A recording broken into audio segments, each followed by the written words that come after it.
দ্বিতীয় গল্প, চা বাগানের রহস্য।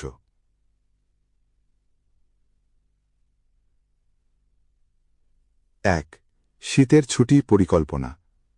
কুলবাগান গ্রাম থেকে ফেরার পর প্রায় ২ মাস কেটে গেছে। শীত পড়তে শুরু করেছে শহরে। সকালবেলা কুয়াশায় ঢাকা থাকে রাস্তাঘাট, আর স্কুলে পরীক্ষা শেষ হতেই সবার মনে একটাই চিন্তা, এবার শীতের ছুটিতে কোথায় যাওয়া যায়। সেদিন বিকেলে আমরা ৪ জন, রুদ্রদা, অয়ন, রনি আর আমি রিভু, রুদ্রদার ছাদের ঘরে বসেছিলাম। রুদ্রদার হাতে একটা চিঠি, মুখে একটা রহস্যময় হাসি। কি ব্যাপার রুদ্রদা, অত হাসছ কেন? রনি জিজ্ঞেস করল। রুদ্রদা চিঠিটা আমাদের সামনে মেলে ধরল। আমার ছোট কাকা চিঠি লিখেছেন। তিনি ডুয়ার্সের একটা চা বাগানের ম্যানেজার, নাম মৈনাক চা বাগান। লিখেছেন, এবার শীতের ছুটিতে আমরা সবাই মিলে গেলে খুব খুশি হবেন। চা বাগান? আমি উত্তেজিত হয়ে বললাম, আমি কখনো চা বাগান দেখিনি। অয়ন বইয়ের তাক থেকে একটা ভূগোলের বই নামিয়ে ডুয়ার্সের পাতাটা খুলল। ডুয়ার্স মানে হিমালয়ের পাদদেশ, ঘন জঙ্গল, নদী, চা বাগান, দারুণ জায়গা। রনি লাফিয়ে উঠল, আর তাজা চা পাতা দিয়ে বানানো চা নিশ্চয়ই খুব ভালো খেতে হবে। তুই তো খাওয়ার কথাই ভাবিস সবসময়, অয়ন হেসে বলল। কিন্তু রুদ্রদার মুখের হাসিটা তখনও একটু অন্যরকম লাগছিল। ও চিঠির শেষ অংশটা আঙুল দিয়ে দেখিয়ে বলল, এইটা পড়ে দেখ। আমি চিঠিটা হাতে নিয়ে পড়লাম। কাকা লিখেছেন, বাগানের পুরনো বাংলোটা নিয়ে শ্রমিকদের মধ্যে একটা অদ্ভুত ভয় ছড়িয়েছে। বলে রাতে ওখান থেকে নাকি কান্নার শব্দ শোনা যায়, আর কয়েকদিন আগে বাংলোর একটা ঘর থেকে একটা পুরনো ছবি চুরি গেছে। ব্যাপারটা আমার কাছে ভালো ঠেকছে না। তোমরা এলে হয়তো কিছু একটা বোঝা যাবে। আবার একটা রহস্য? রনি হাত কচলে বলল। অয়ন একটু সন্দিহান হয়ে বলল, কান্নার শব্দ? ভূতের গল্প আবার শুরু হলো নাকি? রুদ্রদা মৃদু হেসে বলল, যাই হোক না কেন, কুলবাগানের মতো এটারও নিশ্চয়ই একটা বাস্তব ব্যাখ্যা আছে। চল ব্যাগ গোছাই, এবার আমাদের দ্বিতীয় অভিযান শুরু। সেই রাতেই আমরা সবার বাড়িতে খবর দিলাম, আর মায়েরা রাজি হলেন, কারণ রুদ্রদার কাকা নিজে থাকবেন সেখানে, তাই বিপদের কোনো আশঙ্কা নেই বলেই সবাই ভাবলেন। কিন্তু আমরা কেউ তখনও জানতাম না চা বাগানের কুয়াশার আড়ালে ঠিক কী অপেক্ষা করে আছে আমাদের জন্য।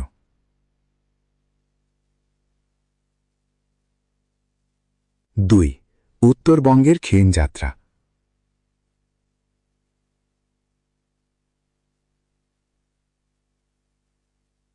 ৩ দিন পর শীতের এক ভোরে আমরা স্টেশনে হাজির হলাম। শিয়ালদা থেকে ছাড়া রাতের ট্রেন আমাদের পৌঁছে দেবে উত্তরবঙ্গে। কুয়াশা তখনও কাটেনি, স্টেশনের আলোগুলো ধোঁয়াটে লাগছিল। প্ল্যাটফর্মে চাওয়ালাদের হাঁক, আর যাত্রীদের গায়ে গরম চাদর, সোয়েটার। শীতকালে ট্রেন যাত্রার একটা আলাদা মজা আছে, রুদ্রদা কম্বল গায়ে জড়াতে জড়াতে বলল। ট্রেনে উঠে আমরা আমাদের বার্থ খুঁজে বসলাম। রনি সঙ্গে সঙ্গে একটা বড় ব্যাগ থেকে বাদাম, বিস্কুট আর কমলালেবু বের করল। তুই তো পুরো একটা মুদির দোকান নিয়ে চলে এসেছিস, অয়ন হাসতে হাসতে বলল। রাতভর জার্নি, খিদে পাবে না? রনি নির্বিকার মুখে বলল। ট্রেন ছাড়ার পর জানালার বাইরে ধীরে ধীরে শহরের আলো মিলিয়ে গেল। তার জায়গায় নেমে এলো অন্ধকার, আর মাঝে মাঝে দূরের গ্রামের টিমটিমে আলো। রাতের খাওয়া সেরে আমরা যে যার বার্থে শুয়ে পড়লাম, কিন্তু ট্রেনের ঝমঝম শব্দ আর চাকার ছন্দে ঘুম আসতে একটু সময় লাগল। পরদিন ভোরবেলা ঘুম ভাঙল রনির চিৎকারে, এই ওঠ ওঠ, বাইরে দেখ। আমরা তাড়াহুড়ো করে জানালার কাছে গেলাম। বাইরে তখন এক অদ্ভুত সুন্দর দৃশ্য। দিগন্তে হিমালয়ের বরফ ঢাকা চূড়া দেখা যাচ্ছে, আর তার নিচে সবুজের গালিচার মতো ছড়িয়ে আছে চা বাগান, সারি সারি চা গাছ, আঁকাবাঁকা সরু রাস্তা, আর মাঝে মাঝে বড় বড় শাল সেগুন গাছ। ভোরের কুয়াশা তখনও পুরোপুরি কাটেনি, বাগানের ওপর একটা পাতলা সাদা চাদরের মতো ভাসছিল। এত সুন্দর! আমি মুগ্ধ হয়ে বললাম। অয়ন বলল, ডুয়ার্সের চা বাগানগুলো সমুদ্রপৃষ্ঠ থেকে একটা নির্দিষ্ট উচ্চতায় হয়, তাই এখানকার আবহাওয়া চা চাষের জন্য এত উপযুক্ত। তুই এখানেও বিজ্ঞান খুঁজে বার করলি, রনি হেসে বলল। ট্রেন যখন আমাদের গন্তব্য স্টেশনে থামল, প্ল্যাটফর্মে দাঁড়িয়েছিলেন রুদ্রদার কাকা, লম্বা স্বাস্থ্যবান একজন মানুষ, পরনে গরম জ্যাকেট, মাথায় উলের টুটি। রুদ্র, এত বড় হয়ে গেছিস! কাকা রুদ্রদাকে জড়িয়ে ধরলেন। আর তোমরাও নিশ্চয়ই ওর বন্ধুরা, অয়ন, রনি, রিভু, তাই তো? চিঠিতে সব লিখেছিল। স্টেশনের বাইরে একটা জিপ দাঁড়িয়েছিল, তাতে চেপে আমরা রওনা দিলাম মৈনাক চা বাগানের দিকে।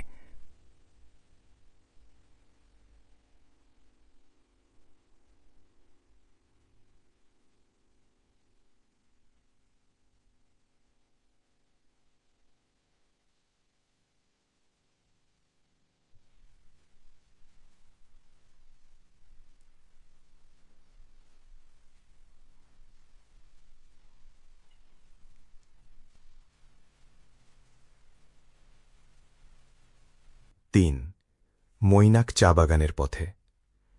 জিপ চলতে শুরু করতে রাস্তার দুপাশের দৃশ্য বদলে যেতে লাগল। প্রথমে ছোট শহরের বাজার, তারপর ধীরে ধীরে জঙ্গলের ঘনত্ব বাড়তে লাগল। রাস্তার দুপাশে উঁচু উঁচু শাল গাছ, আর মাঝে মাঝে একটা ছোট নদী রাস্তা কেটে বয়ে গেছে, যার ওপর দিয়ে জিপ পার হল ঝপাট ঝপাট শব্দ তুলে। এই নদীটার নাম কি কাকা? আমি জিজ্ঞেস করলাম। এটা তোরসার একটা শাখা নদী, কাকা বললেন। বর্ষায় এটা ভয়ঙ্কর হয়ে ওঠে, কিন্তু শীতে এমন শান্ত থাকে। কিছুদূর যাওয়ার পর হঠাৎ চোখে পড়ল বিশাল একটা সবুজ বিস্তার। সারি সারি চা গাছ, নিখুঁত জ্যামিটিক প্যাটার্নে সাজানো, দিগন্ত পর্যন্ত বিস্তৃত। মাঝে মাঝে বড় বড় ছায়া গাছ, যার নিচে চা গাছগুলো রোদ থেকে সুরক্ষা পায়। এই যে মৈনাক চা বাগান, কাকা গর্বের সঙ্গে বললেন। বাগানে তখন কাজ চলছিল। পুরুষ শ্রমিকরা পিঠে ঝুড়ি বেঁধে চা পাতা তুলছিলেন, দ্রুত হাতে, একটা বিশেষ ছন্দে। তাদের গামছা আর মাথার টুপি সবুজ চা গাছের মধ্যে ছড়িয়ে ছিটিয়ে দেখা যাচ্ছিল। রনি জিজ্ঞেস করল, কাকা, এই পাতা থেকেই তো চা তৈরি হয়? একদম ঠিক, কাকা বলেন। শুধু উপরের দুটো পাতা আর একটা কুঁড়ি তোলা হয়, তাকে বলে 2 লিভস অ্যান্ড আ বাট। এরপর সেটা কারখানায় নিয়ে গিয়ে শুকানো, গাজানো আর প্রক্রিয়াজাত করার পর তৈরি হয় আমাদের চায়ের পাতা। অয়ন মুগ্ধ হয়ে জিজ্ঞেস করল, কারখানাটা কি আমরা দেখতে পারব? অবশ্যই, কাল সকালে নিয়ে যাব। জিপ আরও কিছুটা এগিয়ে একটা পুরনো বড় বাংলোর সামনে থামল। বাংলোটা ব্রিটিশ আমলের, লাল টিনের চাল, চারপাশে বারান্দা আর সামনে একটা সাজানো বাগান। কিন্তু বাংলোর একপাশে একটু দূরে চোখে পড়ল আর একটা পুরনো বাড়ি। তার অবস্থা এই বাংলোর চেয়ে অনেক খারাপ। দেওয়ালের রং উঠে গেছে, ছাদের টিন কোথাও কোথাও ভাঙা। ওটা কি কাকা? রুদ্রদা আঙুল দিয়ে দেখাল। কাকার মুখটা একটু গম্ভীর হয়ে গেল। ওটাই সেই পুরনো বাংলো, যার কথা চিঠিতে লিখেছিলাম। ওখানেই আগে বাগানের প্রথম ম্যানেজার সাহেব থাকতেন, ব্রিটিশ আমলে। এখন ওটা পরিত্যক্ত, কেউ থাকে না। 4 মৈনাক বাংলোয় প্রথম সন্ধ্যা। বাংলোয় পৌঁছে কাকা আমাদের ঘরে নিয়ে গেলেন। খুব আন্তরিক গলায় বললেন, এত দূর থেকে এসেছ, নিশ্চয়ই ক্লান্ত। আগে গরম জল দিয়ে স্নান করে নাও, তারপর খাওয়া দাওয়া। বাংলোর ভেতরটা ছিল বেশ পুরনো ধাঁচের, উঁচু ছাদ, কাঠের মেঝে, দেওয়ালে চা বাগানের পুরনো সাদা কালো ছবি, আর ফায়ারপ্লেসে জ্বলছিল কাঠের আগুন। জানালার বাইরে তখন সন্ধ্যের কুয়াশা নেমে আসছিল। দূরের পাহাড়ের রেখা ক্রমশ অস্পষ্ট হয়ে যাচ্ছিল। রাতের খাবারে বাংলোর রাঁধুনি রহিম কাকা বানিয়েছিলেন গরম গরম খিচুড়ি, বেগুন ভাজা আর মাংসের ঝোল। রনি তো তৃপ্তি করে 3 থালা সাবার করল। খাওয়ার পর আমরা ফায়ারপ্লেসের সামনে বসলাম। কাকা তখন বললেন বিস্তারিত করে, শোনো, এই বাগানের ইতিহাসটা একটু বলি। এই মৈনাক বাগান তৈরি হয়েছিল 19 শতকের শেষের দিকে। একজন ব্রিটিশ প্ল্যান্টার, তার নাম ছিল মিস্টার হেনরি ব্ল্যাকউড, তিনি প্রতিষ্ঠা করেছিলেন। তিনি ওই পুরনো বাংলোয় থাকতেন। শোনা যায় তিনি চা বাগান নিয়ে খুব প্যাশনেট ছিলেন, কিন্তু স্বাধীনতার কিছুদিন আগে হঠাৎ অদ্ভুতভাবে মারা যান। অদ্ভুতভাবে মানে? রনি জিজ্ঞেস করল, চোখ বড় বড় করে। শোনা যায় তিনি নাকি বাগানের হিসেবে বড় গরমিল ধরে ফেলেছিলেন, আর তার কিছুদিন পরেই তার মৃত্যু হয়। তখনকার দিনে অনেক কথা রটেছিল, কিন্তু আসল সত্যিটা কেউ জানে না। অয়ন সামনে ঝুঁকে জিজ্ঞেস করল, আর এখন যে ছবিটা চুরি গেছে বলছিলেন? কাকা মাথা নাড়লেন। হ্যাঁ, পুরনো বাংলোর একটা ঘরে হেনরি ব্ল্যাকউডের একটা বড় তেল রঙের প্রতিকৃতি টাঙানো ছিল। প্রায় সপ্তাহখানেক আগে সেটা হঠাৎ উধাও হয়ে যায়। আমি লোক দিয়ে খোঁজ করিয়েছি, কিন্তু কিছু পাওয়া যায়নি। আর তারপর থেকেই শ্রমিকদের মধ্যে গুজব রটেছে যে রাতে ওই বাংলো থেকে কান্নার শব্দ ভেসে আসে। রুদ্রদা চুপচাপ শুনছিল, কিন্তু ওর চোখে সেই চেনা ঝিলিক দেখা গেল, রহস্যের গন্ধ পেলে যেটা সবসময় জ্বলে ওঠে। কাকা, আমরা কি কাল ওই পুরনো বাংলোটা দেখতে যেতে পারি? রুদ্রদা জিজ্ঞেস করল। যেতে পারো, তবে দিনের বেলায়, আর সাবধানে। বাংলোটা অনেক পুরনো, কোথায় কি দুর্বল হয়ে আছে বলা মুশকিল। 4 ব্ল্যাকউড বাংলোর ভেতরে। পরদিন সকালে কুয়াশা কাটতেই আমরা রওনা দিলাম পুরনো বাংলোর দিকে। বাংলোর সামনের বাগান এখন জংলা হয়ে গেছে, তবে এখনও দেখা যায় একসময় এখানে সাজানো ফুলের বাগান ছিল। গোলাপের ঝোপ এখনও টিকে আছে, যদিও বুনো হয়ে গেছে। বাংলোর প্রধান দরজাটা ভারী কাঠের, তাতে একটা পুরনো পিতলের নব। কাকা সঙ্গে একটা চাবি নিয়ে এসেছিলেন। দরজা খুলতেই একটা ঠান্ডা স্যাঁতস্যাঁতে বাতাস বেরিয়ে এলো, সঙ্গে পুরনো কাঠ আর কাগজের গন্ধ। ভেতরে ঢুকে দেখা গেল একসময় সুন্দর বসার ঘর, উঁচু ছাদ, একটা বড় ফায়ারপ্লেস, দেওয়ালে হরিণের শিং টাঙানো, আর মেঝেতে একটা পুরনো প্রায় ছেঁড়া কার্পেট। আসবাবপত্র সবই পুরনো ইংরেজ ধাঁচের, ভারী কাঠের চেয়ার, একটা লেখার ডেস্ক আর একটা কাঁচের আলমারিতে কিছু পুরনো বই। এই দেখ, এখানে অনেক পুরনো বই। অয়ন আলমারির কাছে গিয়ে বলল। বইগুলোর মধ্যে ছিল চাচার সংক্রান্ত পুরনো ইংরেজি বই, একটা অ্যাকাউন্ট বুক আর কয়েকটা উপন্যাস। রনি এদিক ওদিক ঘুরে দেখতে দেখতে বলল, এই ঘরটায় তো আসলে ভয়ের কিছু নেই। আমরা পরের ঘরে গেলাম। এটা ছিল ডাইনিং রুম, একটা লম্বা টেবিল, তার চারপাশে চেয়ার আর দেওয়ালে একটা ফাঁকা জায়গা, যেখানে স্পষ্ট বোঝা যাচ্ছিল একসময় একটা বড় ছবি টাঙানো ছিল। দেওয়ালের রং সেই জায়গায় বাকি অংশের চেয়ে গাঢ়। এটাই নিশ্চয়ই সেই জায়গা যেখানে ব্ল্যাকউড সাহেবের ছবিটা ছিল, রুদ্রদা বলল, দেওয়ালের দাগটা খুঁটিয়ে দেখতে দেখতে। অয়ন নিচু হয়ে মেঝেতে কিছু একটা লক্ষ্য করল। দেখ, এখানে মেঝেতে টানার দাগ আছে, যেন কেউ ভারী কিছু টেনে নিয়ে গেছে। আর এই দিকে, ও আঙুল দিয়ে দেখালো দরজার দিকে। এই দাগগুলো দরজার দিকে গেছে, বাইরের দিকে না। মানে ছবিটা এই ঘর থেকে ভেতরের কোনো ঘরে সরানো হয়েছে, বাইরে নেওয়া হয়নি। রুদ্রতা জিজ্ঞেস করল। হতে পারে, অয়ন বলল। চোর যদি বাইরে থেকে আসতো তাহলে টানার দাগ বাইরের দিকে যাওয়ার কথা, কিন্তু এই দাগ ভেতরের দিকে যাচ্ছে। এই কথায় সবাই একটু চমকে উঠলাম। রুদ্রদা বলল, তার মানে চোরটা বাইরের কেউ নয়, বরং যে এই বাড়িটার ভেতরের খবর জানে। 6. দোতলার গোপন ঘর। আমরা মেঝের দাগ অনুসরণ করে এগোতে লাগলাম।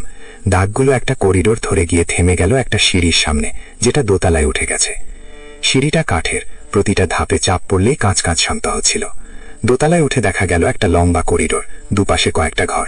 প্রথম ঘরটা ছিল বেডরুম, একটা পুরনো খাট, তার ওপর ধুলো জমা চাদর, একটা ভাঙা আলমারি। দ্বিতীয় ঘরে ঢুকতেই আমরা থমকে দাঁড়ালাম। এই ঘরটা অন্যরকম। এখানে ধুলো কম, মেঝেতে সাম্প্রতিক পায়ের ছাপ, আর ঘরের এক কোণে একটা কাপড় দিয়ে ঢাকা কিছু একটা দাঁড়ানো। রনি এগিয়ে গিয়ে কাপড়টা টান দিয়ে সরিয়ে ফেলল। সবাই একসঙ্গে আহ বলে উঠলাম। সেটাই ছিল সেই হারানো ছবি, হেনরি ব্ল্যাকউডের প্রতিকৃতি। লম্বা গম্ভীর মুখের একজন সাহেব, হাতে একটা চা পাতার শাখা ধরা। ছবিটা এখনো অক্ষত, শুধু ফ্রেমের একটা কোণা একটু ভাঙা। তাহলে ছবিটা তো এখানেই আছে, চুরি হয়নি, রনি বলল। কিন্তু অয়ন ছবিটা ভালো করে পরীক্ষা করে বলল, দাঁড়া, দেখ তো এখানে। ছবির পেছনের কাঠের ফ্রেমে একটা অংশ কাটা মনে হচ্ছে, যেন কেউ ইচ্ছে করে কিছু একটা করেছে। রুদ্রদা ছবিটা সাবধানে দেওয়াল থেকে সরিয়ে পেছনে দেখল। সত্যি, ফ্রেমের পেছনের কাঠে একটা ছোট চৌকো অংশ কাটা, যেন সেখানে কিছু একটা লুকানো ছিল, কিন্তু এখন সেই জায়গাটা খালি। কেউ একজন এই ছবির পেছনে কিছু লুকিয়ে রেখেছিল, আর হয়তো সেটা খুঁজে বের করার জন্যই ছবিটা এই ঘরে সরানো হয়েছিল, রুদ্রদা বলল, চোখ কুঁচকে। কিন্তু যে এটা করেছে সে সম্ভবত এখনো যা খুঁজছিল তা পায়নি, তাই ছবিটা এখানেই ফেলে রেখে গেছে। তাহলে চোর কে? আমি জিজ্ঞেস করলাম। এই প্রশ্নেরই উত্তর আমাদের খুঁজতে হবে, রুদ্রদা বলল। ঠিক তখনই নিচের তলা থেকে একটা শব্দ শোনা গেল, দরজা খোলার শব্দ। আমরা সবাই স্থির হয়ে গেলাম, একে অপরের দিকে তাকালাম চোখে প্রশ্ন নিয়ে। 7. রাতের প্রহরী। আমরা নিঃশব্দে সিঁড়ির কাছে গিয়ে নিচে উঁকি দিলাম। নিচে দেখা গেল একজন বয়স্ক মানুষ, মাথায় পুরনো টুপি, হাতে একটা লণ্ঠন। তিনি ঘরে ঘরে ঘুরে দেখছিলেন। ভয় পাসনি, এটা মনে হয় বাগানের কোনো লোক, রুদ্রদা ফিসফিস করে বলল। আমরা সাহস করে নিচে নেমে গেলাম। লোকটা আমাদের দেখে চমকে উঠলেন, তারপর স্বস্তির নিঃশ্বাস ফেললেন। ও তোমরা, আমি ভাবলাম আবার কেউ। আপনি কে? রুদ্রদা ভদ্রভাবে জিজ্ঞেস করল। আমার নাম নকুল, আমি এই বাগানে 40 বছর ধরে কাজ করছি। এখন বুড়ো হয়ে গেছি, তবু মাঝে মধ্যে রাতে এই পুরনো বাংলোটা পাহারা দিতে আসি। ম্যানেজার বাবু, মানে তোমাদের কাকা, আমাকে বলেছেন নজর রাখতে। আপনি কি জানেন ছবিটা কোথায় আছে? অয়ন জিজ্ঞেস করল। নকুলদা একটু অবাক হয়ে বললেন, ছবি? কোন ছবি? আমরা তাকে দোতলার ঘরে নিয়ে গিয়ে দেখালাম। ছবি দেখে নকুলদা চমকে উঠলেন। এ কি, এটা তো এখানে থাকার কথা না, এটা তো নিচের ডাইনিং রুমে থাকত। আপনি কি জানেন কে এটা এখানে এনেছে? রুদ্রদা জিজ্ঞেস করল। নকুলদা মাথা নাড়লেন। না রে বাবা, আমি তো শুধু বাইরে থেকে পাহারা দিই, ভেতরে রোজ ঢুকি না। তবে তিনি একটু ইতস্তত করলেন। গত কয়েকদিন ধরে একটা লোককে বাগানের আশেপাশে ঘোরাফেরা করতে দেখছি। অচেনা লোক, শহর থেকে এসেছে বলে মনে হয়। বলেছিল সে নাকি পুরনো জিনিসপত্র কেনাবেচার ব্যবসা করে, আর এই বাংলোর পুরনো আসবাব দেখতে চায়। রুদ্রদা আর অয়ন একে অপরের দিকে তাকাল। ঠিক যেমন কুলবাগানের বিমল সাহা, আমি বললাম। লোকটার নাম জানেন? রুদ্রদা জিজ্ঞেস করল। শুনেছি নাম দীনেশ মল্লিক, বাগানের নিচের দিকে যে ছোট গেস্ট হাউস আছে সেখানে উঠেছে। রুদ্রদার চোখে সেই চেনা দৃঢ়তা ফুটে উঠল। চল, কাকাকে সব বলি, আর এই দীনেশ মল্লিকের ব্যাপারেও খোঁজ নিতে হবে। 8. শ্রমিক মহল্লায় গল্প। সেদিন বিকেলে কাকা আমাদের নিয়ে গেলেন বাগানের শ্রমিক মহল্লায়, যেখানে বহু পুরনো শ্রমিক পরিবার বংশ পরম্পরায় বাস করেন। কাকা বললেন, যদি এই বাংলো নিয়ে কোনো পুরনো গল্প জানতে হয় তাহলে শম্ভু দাদুকে জিজ্ঞেস করাই ভালো। তার বয়স প্রায় 90, ছোটবেলা থেকে এই বাগানেই আছেন। শম্ভু দাদু একটা ছোট টিনের চালের ঘরের সামনে বসেছিলেন, রোদ পোহাচ্ছিলেন। আমাদের দেখে হাসি মুখে বললেন, ম্যানেজার বাবুর ভাইপো বুঝি, বসো বসো। রুদ্রদা বিনয়ের সঙ্গে জিজ্ঞেস করল, দাদু, আপনি কি হেনরি ব্ল্যাকউড সাহেবের কথা জানেন? শম্ভু দাদুর চোখে একটা দূরের স্মৃতি ভেসে উঠল। আমার ঠাকুরদা সাহেবের বাড়িতে খানসামার কাজ করতেন। আমি ছোটবেলায় ঠাকুরদার মুখে অনেক গল্প শুনেছি। সাহেব ভালো মানুষ ছিলেন, শ্রমিকদের সঙ্গে ভালো ব্যবহার করতেন। কিন্তু বাগানের হিসেব রক্ষক একজন বাঙালি বাবু, তিনি নাকি বাগানের টাকা ৯-৬ করতেন। সাহেব সেটা ধরে ফেলেছিলেন। তারপর কি হল? রনি সামনে ঝুঁকে জিজ্ঞেস করল। তারপর একদিন সাহেব হঠাৎ অসুস্থ হয়ে মারা গেলেন। ঠাকুরদা বলতেন ব্যাপারটা স্বাভাবিক ছিল না, কিন্তু তখনকার দিনে সাহেবদের ব্যাপারে বেশি কথা বলার সাহস কারোর ছিল না। অয়ন জিজ্ঞেস করল, সেই হিসেব রক্ষকের নাম কি জানেন? শম্ভু দাদু মাথা নাড়লেন। সে তো অনেক পুরনো কথা বাবা, নাম মনে নেই। তবে ঠাকুরদা বলতেন সাহেবের মৃত্যুর পর সেই বাবু বাগান ছেড়ে চলে যান, আর তার সঙ্গে নাকি বাগানের অনেক পুরনো নথিও উধাও হয়ে যায়। নথি? রুদ্রদার চোখ চকচক করে উঠল। কি ধরনের নথি? শুনেছি জমির দলিল আর বাগানের মালিকানার কাগজপত্র। তখন তো এই বাগান একটা বড় কোম্পানির অধীনে ছিল, কিন্তু কথিত আছে সাহেব নিজের নামেও কিছু জমির ভাগ কিনেছিলেন, যেটা পরে অনেকে দাবি করতে চেয়েছিল। আমরা আরও কিছুক্ষণ শম্ভুদাদুর সঙ্গে গল্প করলাম। তিনি আরও বললেন কিভাবে ছোটবেলায় সবাই সন্ধ্যের পর ওই বাংলোর দিকে যেতে ভয় পেত, আর কিভাবে বছরের পর বছর ধরে বাংলোটা এভাবেই পরিত্যক্ত পড়ে আছে। ফেরার পথে রুদ্রদা বলল, এখন ব্যাপারটা পরিষ্কার হচ্ছে। যদি সত্যিই কোনো পুরনো দলিল বা জমির কাগজ ওই ছবির পেছনে লুকানো ছিল, আর দীনেশ মল্লিক যদি সেটার খোঁজেই এসে থাকে, তাহলে তার একটা বড় স্বার্থ আছে এখানে। 9, কুয়াশার রাতে অদ্ভুত শব্দ। সেই রাতে কাকার বাংলোয় ফিরে আমরা খাওয়া দাওয়া সেরে শুতে গেলাম, কিন্তু ঘুম ঠিক আসছিল না। রাত প্রায় 11টার দিকে হঠাৎ জানালার বাইরে থেকে একটা অদ্ভুত শব্দ ভেসে এলো, অনেকটা মৃদু কান্নার মতো, বাতাসে ভেসে ভেসে আসছিল। রনি লাফিয়ে উঠে বসল বিছানায়। শুনলি? ওই তো সেই শব্দ যেটা শ্রমিকরা বলছিল। আমরা সবাই জানালার কাছে গেলাম। বাইরে তখন ঘন কুয়াশা, চাঁদের আলো সেই কুয়াশার মধ্য দিয়ে একটা অদ্ভুত ধোঁয়াটে আভা তৈরি করেছে। পুরনো বাংলোর দিকে তাকিয়ে দেখলাম একটা জানালা দিয়ে ক্ষীণ আলো দেখা যাচ্ছে। সেই শব্দটা আবার শোনা গেল, একটা দীর্ঘ করুণ সুর, যেন কেউ কাঁদছে অথবা গান গাইছে। এ তো সত্যিই ভয়ের। রনির গলা কেঁপে উঠল। অয়ন কান পেতে শুনল, তারপর বলল, দাঁড়া, এটা মানুষের কান্নার মতো শোনালেও খেয়াল কর, শব্দটা একটা নির্দিষ্ট ছন্দে বাড়ছে আর কমছে, যেন বাতাস কোনো ফাঁকা জায়গা দিয়ে বইছে। রুদ্রদা মন দিয়ে শুনতে শুনতে বলল, তুই ঠিক বলছিস, এটা বাতাসের শব্দ হতে পারে, কিন্তু কোনো বিশেষ কাঠামোর মধ্য দিয়ে বইলে তবেই এমন সুর তৈরি হয়। পুরনো বাড়িতে অনেক সময় ফাটল বা ফাঁপা জায়গা দিয়ে বাতাস গেলে এমন শব্দ হয়। কিন্তু আলোটা তো মানুষের কাজ, তাই না? আমি জিজ্ঞেস করলাম। হ্যাঁ, নিশ্চয়ই, রুদ্রদা বলল। মনে হচ্ছে দীনেশ মল্লিক রাতেও ওখানে ঘোরাফেরা করছে, ওই কাগজপত্র খোঁজার জন্য।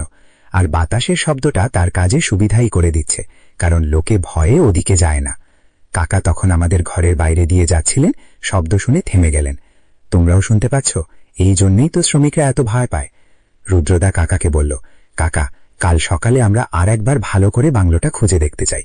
মনে হচ্ছে এর পেছনে মানুষেরই হাত আছে, ভূতের নয়। কাকা একটু চিন্তিত মুখে বললেন, ঠিক আছে, তবে সাবধানে, আর এবার আমিও তোমাদের সঙ্গে যাব। 10, দীনেশ মল্লিকের মুখোমুখি। পরদিন সকালে আমরা কাকার সঙ্গে আবার পুরনো বাংলোয় গেলাম। এবার সোজা দোতলার সেই ঘরে গেলাম যেখানে ছবিটা রাখা ছিল, কিন্তু ঘরে পৌঁছে দেখা গেল ছবিটা সেখানে নেই। ছবিটা কোথায় গেল? রনি অবাক হয়ে বলল। অয়ন মেঝেতে আবার নতুন টানার দাগ লক্ষ্য করল। এবার সেটা যাচ্ছে ঘরের পেছনের একটা ছোট দরজার দিকে, যেটা আগে আমরা লক্ষ্য করিনি। বইয়ের একটা তাকের আড়ালে লুকানো ছিল। এইখানে একটা গোপন দরজা আছে, আমি বললাম। রুদ্রদা সাবধানে দরজাটা ঠেলে খুলল। ভেতরে একটা ছোট সিঁড়ি, যেটা নিচের দিকে নেমে গেছে, সম্ভবত বাংলোর নিচের একটা তলাঘর বা বেসমেন্টে। আমরা সাবধানে সিঁড়ি বেয়ে নামলাম, টর্চের আলোয় পথ দেখতে দেখতে।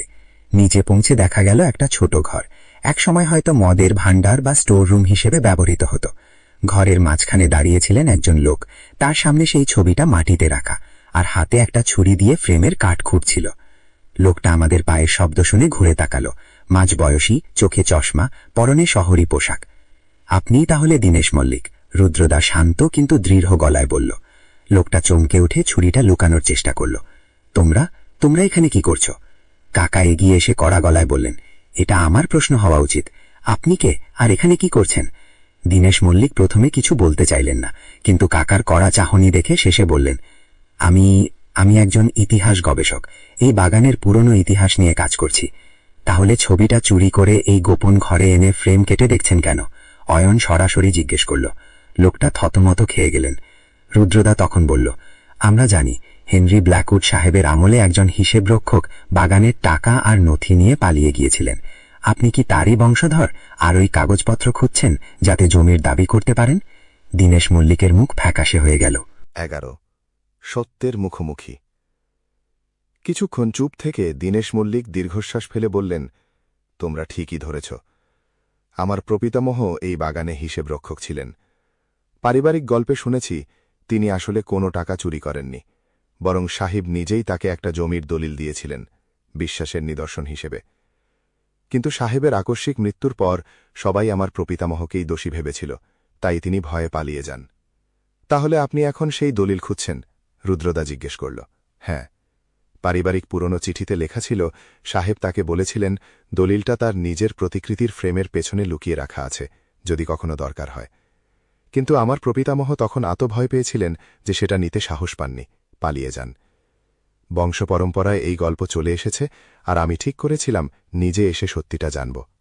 কাকা একটু নরম গলায় বললেন, কিন্তু চুরি করে লুকিয়ে করাটা তো ঠিক পথ ছিল না। আপনি সরাসরি আমার কাছে এসে বললেই পারতেন। দীনেশ মল্লিক মাথা নিচু করে বললেন, আমি ভয় পেয়েছিলাম যদি আপনারা বিশ্বাস না করেন, তাই লুকিয়ে খোঁজার চেষ্টা করছিলাম। রুদ্রদা তখন এগিয়ে গিয়ে ফ্রেমের কাটা অংশটা ভালো করে দেখল। দেখুন, ফ্রেমের এই খোপটা খালি। মনে হয় দলিলটা আগেই কেউ সরিয়ে ফেলেছে, অথবা এটা অন্য কোনো জায়গায় লুকানো ছিল। অয়ন তখন ছবিটার পেছনের দিকে আরও ভালো করে পরীক্ষা করল, আর হঠাৎ বলল, দাঁড়াও, এখানে ফ্রেমের কাঠে ছোট্ট করে কিছু লেখা আছে, খোদাই করা। দেখো দেখো, লাইব্রেরির নিচে। সবাই অবাক হয়ে একে অপরের দিকে তাকাল। 12 লাইব্রেরির খোঁজে। লাইব্রেরি? বাংলোর নিচের তলায় তো একটা ঘরে বই ছিল, ওটাই কি লাইব্রেরি? আমি বললাম। আমরা সবাই তাড়াতাড়ি ওপরে উঠে এলাম, দীনেশ মল্লিককেও সঙ্গে নিয়ে। তবে কাকা তাকে স্পষ্ট বলে দিলেন এই ব্যাপারটা মিটে যাওয়ার পর পুলিশকে জানানো হবে, যদিও তিনি এখন সহযোগিতা করছেন বলে ব্যাপারটা আলাদাভাবে বিবেচনা করা হবে। সেই বইয়ের ঘরে গিয়ে আমরা প্রতিটা কোণা খুঁটিয়ে দেখতে লাগলাম। ঘরের মেঝেটা ছিল কাঠের তক্তা দিয়ে তৈরি। অয়ন হাঁটু গেড়ে বসে তক্তাগুলো টোকা দিয়ে দিয়ে পরীক্ষা করতে লাগল। এই একটা জায়গায় আওয়াজ অন্যরকম লাগছে, অয়ন বলল, একটা নির্দিষ্ট তক্তাই টোকা দিয়ে। এখানে নিচে ফাঁপা জায়গা আছে বলে মনে হচ্ছে। রনি আর কাকা মিলে সাবধানে সেই তক্তাটা তুলতে চেষ্টা করলেন। কিছুক্ষণ চেষ্টার পর তক্তাটা আলগা হয়ে উঠে এলো, আর নিচে দেখা গেল একটা ছোট কাঠের বাক্স। বাক্সটা তুলে খোলা হলো। ভেতরে পাওয়া গেল কয়েকটা পুরনো কাগজ, একটা সিলমোহর আর একটা ছোট চিঠি, যা হাতে লেখা ইংরেজিতে। কাকা চিঠিটা পড়ে শোনালেন বাংলায় অনুবাদ করে করে। প্রিয় শ্যাবল, দীনেশের প্রপিতামহের নাম। আমি জানি তুমি সৎ মানুষ, আর যে অভিযোগ তোমার বিরুদ্ধে আনা হয়েছে তা মিথ্যা। এই দলিলে আমি তোমার নামে বাগানের পশ্চিম প্রান্তের একটা অংশ লিখে দিচ্ছি, তোমার বহু বছরের বিশ্বস্ত সেবার প্রতিদান হিসেবে। যদি কখনো বিপদে পড়ো এই কাগজ ব্যবহার করো, কিন্তু সাবধান, কিছু মানুষ আমার মৃত্যু চায়, কারণ আমি তাদের অসততা ধরে ফেলেছি। যদি আমার কিছু হয় যেন এটা দুর্ঘটনা নয়। সবাই স্তব্ধ হয়ে গেলাম চিঠিটা শুনে। তাহলে সাহেব সত্যিই খুন হয়েছিলেন? রনি ফিসফিস করে বলল। দীনেশ মল্লিকের চোখে জল চলে এলো। তার মানে আমার প্রপিতামহ নির্দোষ ছিলেন, সাহেব নিজে সেটা লিখে গেছেন। 13 পুরনো রহস্যের জট খোলা। রুদ্রদা তখন কাগজগুলো সাবধানে দেখতে দেখতে বলল, দেখুন, এখানে আর একটা কাগজ আছে, এটা একটা নামের তালিকা মনে হচ্ছে। কাকা কাগজটা নিয়ে পড়লেন, তারপর মাথা নাড়লেন। এটা তখনকার বাগানের অন্য কর্মচারীদের তালিকা। দেখা যাচ্ছে এদের মধ্যে একজনের নামের পাশে সাহেব নিজে হাতে লিখে রেখেছেন সন্দেহভাজন। অয়ন বলল, তার মানে সাহেব নিজেই বুঝতে পেরেছিলেন কে তার ক্ষতি করতে চাইছে, আর সেই কারণেই হয়তো তাকে চুপ করিয়ে দেওয়া হয়েছিল। এটা তো 80 বছরেরও বেশি পুরনো ঘটনা, রুদ্রদা বলল। এখন আর সেই আসল অপরাধীকে ধরা সম্ভব না, তিনি নিশ্চয়ই অনেক আগেই মারা গেছেন, কিন্তু অন্তত সত্যিটা এখন সবার সামনে আসতে পারে। কাকা বললেন, এই দলিল আর কাগজপত্র আমি কোম্পানির হেড অফিসে পাঠাবো আইনত যাচাই করার জন্য। যদি সত্যিই দীনেশবাবুর পরিবারের ন্যায্য দাবি থাকে তাহলে সেটা মেটানো হবে। দীনেশ মল্লিক কৃতজ্ঞতার সঙ্গে বললেন, আমি জানি এটা এত সহজে মিটবে না, অনেক আইনি প্রক্রিয়া বাকি, কিন্তু অন্তত আমার পরিবারের নামের কলঙ্ক খুঁজল, এটাই আমার কাছে সবচেয়ে বড় পাওয়া। আমি দুঃখিত চুরি করে ঢোকার জন্য। কাকা তার কাঁধে হাত রেখে বললেন, ঠিক আছে, আপনি অন্তত সত্যিটা বলেছেন এখন। আসুন বাংলোয় চলুন, একসঙ্গে বসে সব ঠিকঠাক গুছিয়ে নেওয়া যাক। 14 শ্রমিক মহল্লায় আনন্দ। সেই সন্ধে বাগানের শ্রমিক মহল্লায় একটা ছোট জমায়েত হলো। কাকা সবাইকে জানালেন বাংলোর রহস্যের সমাধান হয়ে গেছে, আর সেই ভয়ের কোনো ভিত্তি নেই। কান্নার শব্দ ছিল বাতাসের কারসাজি, আর আলো ছিল দীনেশ মল্লিকের রাতের অনুসন্ধান। শম্ভু দাদু খবরটা শুনে বললেন, তাহলে সাহেবের আত্মা সত্যিই কষ্ট পাচ্ছিলেন, কিন্তু তা ভয় দেখানোর জন্য না, বরং সত্যিটা প্রকাশ করার জন্য। এখন বোধহয় তিনি শান্তি পাবেন। রনি হেসে বলল, আসলে আত্মা টাত্মা কিছু ছিল না দাদু, সবই মানুষের কাণ্ড। শম্ভু দাদু হাসলেন, তা যাই বলিস বাবা, একটা ভালো কাজ তো হলো, এত বছরের একটা কলঙ্ক খুঁজল। কাকা ঠিক করলেন পুরনো বাংলোটা এবার সংস্কার করে সেখানে একটা ছোট মিউজিয়াম বানাবেন, যেখানে বাগানের ইতিহাস, হেনরি ব্ল্যাকউড সাহেবের স্মৃতি আর এই পুরো ঘটনার কথা লেখা থাকবে। ব্ল্যাকউড সাহেবের ছবিটাও যত্ন করে সংরক্ষণ করা হবে সেখানে। শ্রমিকরা সবাই খুশি হলেন এই খবরে। তাদের মধ্যে অনেক দিনের যে ভয় জমেছিল তা যেন এক নিমেষে দূর হয়ে গেল। 15 বিদায় ও নতুন রহস্যের ইঙ্গিত। শীতের ছুটি প্রায় শেষ হয়ে এসেছিল। আমাদের ফেরার আগের দিন সকালে ঘুম ভাঙতেই একটা অন্যরকম মন খারাপ লাগা অনুভূতি হল। এই কদিনে মৈনাক বাগান, এই বাংলো, এমনকি সেই পুরনো ভুতুরে বাড়িটাও যেন কেমন আপন হয়ে উঠেছিল। জানালা দিয়ে বাইরে তাকিয়ে দেখলাম কুয়াশা তখনও পুরোপুরি কাটেনি। চা গাছের সারির ওপর একটা পাতলা সাদা চাদর জড়ানো, আর দূরে শ্রমিকরা ইতিমধ্যেই কাজ শুরু করে দিয়েছেন। সকালের জলখাবারের পর কাকা বললেন, আজ বিকেলে তোমাদের নিয়ে একবার শ্রমিক মহল্লায় যাব। সবাই তোমাদের সঙ্গে দেখা করতে চেয়েছে, বিদায় জানাতে। আমাদের সঙ্গে দেখা করতে চেয়েছে? রনি অবাক হয়ে বলল, আমরা তো কিছুই করিনি, শুধু একটু ঘোরাঘুরি করেছি। তুই একটু বেশি বিনয়ী হয়ে যাচ্ছিস, অয়ন হেসে বলল। তুই ভুলে যাচ্ছিস আমরা এতদিনের একটা ভয় দূর করেছি, একটা পরিবারের মিথ্যা কলঙ্ক ঘুচিয়েছি। এটা কিন্তু কম কথা না। বিকেলে আমরা শ্রমিক মহল্লায় পৌঁছলাম। সেখানে ততক্ষণে বেশ ভিড় জমে গেছে। ছোট ছেলেরা দৌড়াদৌড়ি করছে, বয়স্করা উঠোনে বসে গল্প করছেন, আর সবার মুখেই একটা খুশির ভাব। শম্ভু দাদু আমাদের দেখে হাত নেড়ে ডাকলেন, এসো এসো, বসো এখানে। শম্ভু দাদু বললেন, নিজের পাশের জায়গাটা ফাঁকা করে দিয়ে। আজ তোমাদের জন্য বিশেষ কিছু আছে। গ্রামের ছেলেরা মিলে একটা ছোট গানের আসর বসিয়েছিল, স্থানীয় ভাষায় একটা পুরনো চা বাগানের গান, যেখানে বাগানের কষ্ট আর আনন্দ দুটোই মিশেছিল। রনি তো গানের তালে তালে হাত পা নাড়িয়ে নাচ শুরু করে দিল, যা দেখে সবাই হেসে উঠল। তুই তো নাচও জানিস দেখছি, আমি অবাক হয়ে বললাম।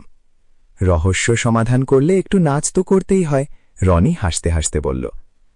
গান শেষ হলে শম্ভু দাদু উঠে দাঁড়ালেন। তার কণ্ঠে একটা আবেগ স্পষ্ট বোঝা যাচ্ছিল। তোমরা চারজন শহরের ছেলে হয়েও আমাদের এই ছোট্ট বাগানের এতদিনের একটা কষ্ট বুঝেছ, একটা পুরনো অন্যায়ের প্রতিকার করেছ। আমার ঠাকুরদার আত্মা আজ নিশ্চয়ই শান্তি পাচ্ছে। তোমাদের আশীর্বাদ করি তোমরা বড় হয়ে অনেক বড় মানুষ হও। আমাদের সবার চোখ একটু ভিজে উঠল কথাগুলো শুনে। রুদ্ধদা কৃতজ্ঞতার সঙ্গে বলল, দাদু, আপনাদের ভালোবাসায় আমাদের কাছে সবচেয়ে বড় পাওয়া। আমরা কিছুই করিনি, শুধু একটু কৌতূহল আর যুক্তি খাটিয়েছি মাত্র। নকুলদাও এসেছিলেন সেই জমায়েতে। তিনি আমাদের প্রত্যেকের হাতে একটা করে ছোট বাঁশের বাঁশি উপহার দিলেন, নিজের হাতে তৈরি। এটা রেখে দিও আমাদের বাগানের স্মৃতি হিসেবে, বললেন তিনি।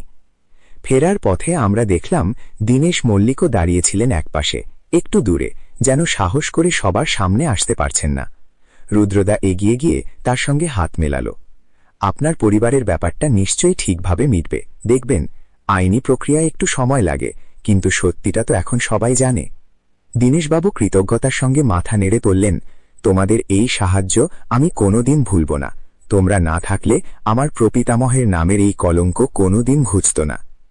সেই সন্ধে বাংলোয় ফিরে আমরা চারজন বাংলোর বারান্দায় বসেছিলাম, হাতে গরম কাপে সদ্য তৈরি মৈনাক বাগানের চা। দূরে পাহাড়ের চূড়া তখন সূর্যাস্তের আলোয় গোলাপি হয়ে উঠেছিল, আর সামনে বিস্তৃত চা বাগান সন্ধ্যের ছায়ায় ধীরে ধীরে অন্ধকার হয়ে আসছিল।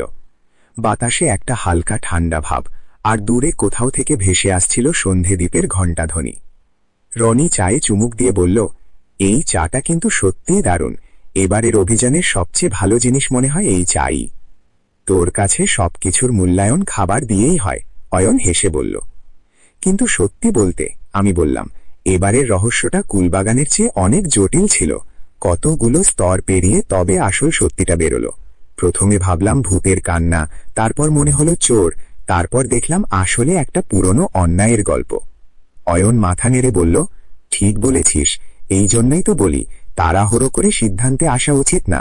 প্রতিটা প্রমাণ, প্রতিটা সূত্র ধৈর্য ধরে যাচাই করতে হয়। রুদ্রদা চায়ের কাপ হাতে নিয়ে বলল, প্রতিটা রহস্যই আলাদা রিভু, কখনো লোভ, কখনো ভয়, কখনো পুরনো অন্যায়ের বোঝা। মানুষ নানা কারণে সত্যি লুকিয়ে রাখে, কিন্তু ঠান্ডা মাথায় প্রতিটা সূত্র অনুসরণ করলে শেষমেশ সত্যিটা বেরিয়েই আসে। আজ যেমন দেখি একটা ৮০ বছরের পুরনো ভুল বোঝাবুঝিও ঠিক সময়ে সত্যি সামনে এলে মিটে যেতে পারে। রনি একটু গম্ভীর হয়ে বলল, জানিস, আমার সবচেয়ে ভালো লেগেছে শম্ভু দাদুর কথাগুলো। মনে হচ্ছিল আমরা সত্যিই একটা ভালো কাজ করেছিসই তো, আমি বললাম। শুধু সিন্দুক খুঁজে বার করাই তো রহস্য সমাধান না, একটা মানুষের সম্মান ফিরিয়ে দেওয়াটাও তো অনেক বড় ব্যাপার। কাকা তখন এসে আমাদের পাশে বসলেন, হাতে একটা সুন্দর কাগজে মোড়া প্যাকেট। তোমাদের জন্য এই বাগানের সেরা চা প্যাকেট করে দিলাম, বাড়ি নিয়ে যেও, তোমাদের মায়েদের হাতে দিও, বলো ছেলেরা এবার সত্যিকারের একটা গোয়েন্দাগিরি করে এসেছে। সবাই হেসে উঠলাম কাকার কথায়।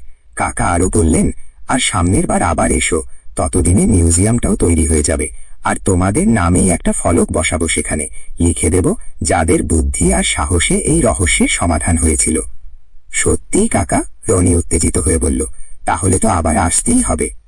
নিশ্চয়ই আসবো কাকা, রুদ্রদা হেসে বলল, আর যদি ততদিনে আরেকটা রহস্য জমা হয়ে থাকে সেটাও সমাধান করে দিয়ে যাব। রাতে ঘুমাতে যাওয়ার আগে আমি জানালা দিয়ে শেষবারের মতো পুরনো বাংলোটার দিকে তাকালাম। চাঁদের আলোয় বাড়িটাকে আর ভয়ঙ্কর লাগছিল না, বরং একটা শান্ত প্রশান্ত অনুভূতি হচ্ছিল, যেন বহুদিনের একটা ভার নেমে গেছে তার কাঁধ থেকে। মনে হলো ওই বাড়ির দেওয়ালগুলো যেন স্বস্তির নিঃশ্বাস ফেলছে। পরদিন সকালে ঘুম থেকে উঠে ব্যাগ গোছাতে গোছাতে একটা অদ্ভুত মন খারাপ লাগা কাজ করছিল। রনি তার ব্যাগে সেই বাঁশের বাঁশিটা যত্ন করে রাখল, আর অয়ন তার নোট বইয়ে শেষবারের মতো এই রহস্যের পুরো ঘটনাক্রম লিখে রাখল, যাতে ভবিষ্যতে কাজে লাগে। জলখাবার সেরে আমরা জিপে উঠলাম। কাকা আর নকুলদা আমাদের বিদায় জানাতে এলেন। কাকা প্রত্যেককে জড়িয়ে ধরে বললেন, সাবধানে যেও, আর পড়াশোনায় মন দিও, শুধু গোয়েন্দাগিরি করলে চলবে না। আমরা সবাই হেসে ফেললাম। জিপ চলতে শুরু করতেই জানালা দিয়ে শেষবারের মতো দেখলাম সবুজ চা বাগান, দূরে পাহাড়ের রেখা, শ্রমিকদের রঙিন গামছা আর টুপি সবুজের মধ্যে ছড়িয়ে, আর ধীরে ধীরে মিলিয়ে যাওয়া মৈনাক বাগানের দৃশ্য। রাস্তার বাঁকে বাঁকে সেই ছোট নদীটা আবার দেখা দিল, শীতের রোদে চিকচিক করছিল তার জল। স্টেশনে পৌঁছে ট্রেনের জন্য অপেক্ষা করতে করতে রনি বলল, এবারের অভিযানটা সত্যি অন্যরকম ছিল, তাই না? কুলবাগানে তো সোজাসুজি সোনার সিন্দুক খুঁজে বার করেছিলাম, কিন্তু এখানে তো পুরো একটা পরিবারের সম্মান রক্ষা করলাম। প্রতিটা রহস্যের নিজস্ব একটা চরিত্র থাকে, রুচদা বলল, আর সেটাই তো মজার ব্যাপার। ট্রেনে উঠে বসার পর রনি হঠাৎ বলল, এই পরের ছুটিতে আমরা কোথায় যাব? অয়ন হাসল, কে জানে, হয়তো পরের রহস্যটা আমাদের নিজের শহরেই অপেক্ষা করছে। আমি জিজ্ঞেস করলাম, রুদ্রদা, তুমি কি মনে করো আমাদের জীবনে এরকম রহস্য বারবার আসবে?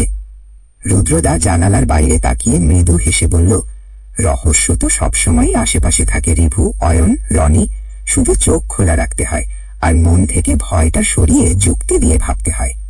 মানুষ যেখানেই থাকুক তার মধ্যে লোভ, ভয়, ভুল বোঝাবুঝি এসব তো থেকেই যায়, আর যেখানে এসব থাকে সেখানেই রহস্য জন্ম নেয়। যেখানেই আমরা যাই ঘটুক না কেন, আমরা চারজন একসঙ্গে থাকলে যে কোনো কিছুর মুখোমুখি হতে পারবো। রনি হাত মুঠো করে বলল, তাহলে তো পরের রহস্যের জন্য আমরা তৈরি। শুধু এবার আমাকে অত ধুলো না খাওয়ালেই হলো, অয়ন হেসে বলল, আর আমরা সবাই একসঙ্গে হেসে উঠলাম।